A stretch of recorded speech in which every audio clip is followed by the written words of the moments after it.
نحمدہ ونصلی ونسلم علی رسولہ الکریم اما بعد۔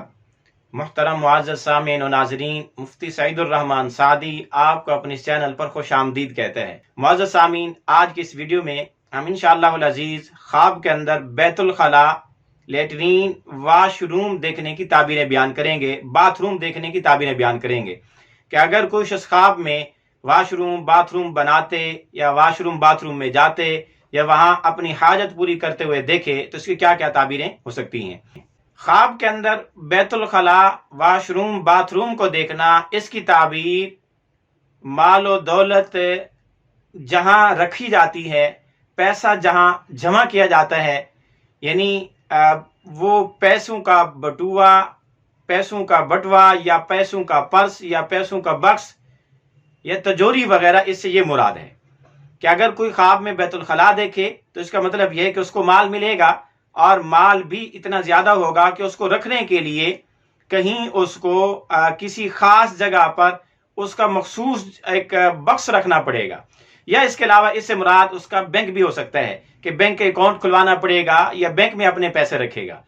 اور اگر کوئی خواب میں بیت الخلاء میں جھاڑو دیتے ہوئے، صفائی کرتے ہوئے اپنے آپ کو دیکھے تو اس کی تعبیر یہ ہے کہ اس کا پیسہ سارا ختم ہو جائے گا، اس کا بینک بیلنس زیرو ہو جائے گا، یا اس کے پاس تجوری میں پڑا ہوا پیسہ ختم ہو جائے گا، وہ محتاجی اور تنگ دستی کا شکار ہو سکتا ہے۔ اسی طرح اگر کوئی آدمی خواب میں دیکھے کہ وہ بیت الخلاء میں داخل ہوا، واش روم میں داخل ہوا، لیکن وہاں سے باہر نہیں آ سکا،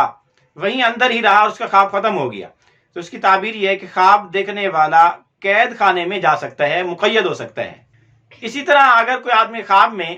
بیت الخلاء میں دودھ انڈیلتے ہوئے اپنے آپ کو دیکھے، یا بیت الخلاء واش روم میں تقاضا کرنے کے لیے جائے اور پیشاب بشکل دودھ یا بشکل شہد اس کے مقام سے نکلے،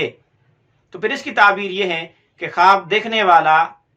بد فعلی کر سکتا ہے، ہم جنس پرستی کر سکتا ہے، یعنی لڑکوں کے ساتھ بد فعلی کرنے کی علامت اور نشانی ہے۔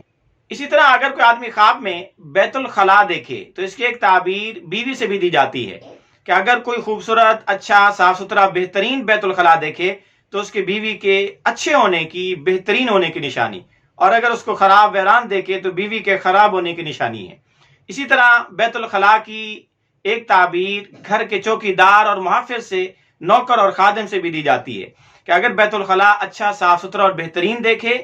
مطمئن ہو دل، تو اس کے خادم کے اچھے اور مطمئن ہونے کی، اس سے مطمئن ہونے کی نشانی، اور اگر بیت الخلاء میں کوئی خرابی، کمی کوتاہی دیکھے، اپنے محافظ، سیکورٹی گارڈ، چوکیدار اور خادم اور نوکر کے اندر خرابی ہونے کی نشانی ہے۔ اسی طرح اگر کوئی آدمی خواب میں دیکھے کہ وہ بیت الخلاء اور واش روم میں گیا اور وہاں اس کو الٹی اور قے آ گئی، تو اس کی تعبیر یہ ہے کہ خواب دیکھنے والے کو حرام مال ملے گا یا یہ حرام مال کما رہا ہے۔ اسی طرح اگر کوئی آدمی خواب میں دیکھے کہ وہ بیت الخلاء میں گیا اور اس بیت الخلاء میں گندگی ہی گندگی اس کو نظر آئی، ہر طرف گندگی پھیلی ہوئی ہے، صاف ستھرا نہیں ہے، تو اس کی تعبیر یہ ہے کہ خواب دیکھنے والے کی بیوی نافرمان ہے، یا اس کی بیوی اس کی نافرمانی کر سکتی ہے۔ اسی طرح اگر کوئی آدمی خواب میں بیت الخلاء میں بہت زیادہ بدبو دیکھے، بیت الخلاء میں جائے اور اس کی بدبو سے وہ تنگ ہو جائے، پریشان ہو جائے، تو اس کی تعبیر یہ ہے کہ اس خواب دیکھنے والے کی بیوی زبان دراز ہوگی، اتنی زبان کی بد ہوگی کہ اس کی بد زبانی مشہور ہوگی اور اس کی وجہ سے وہ شہرت پائے گی۔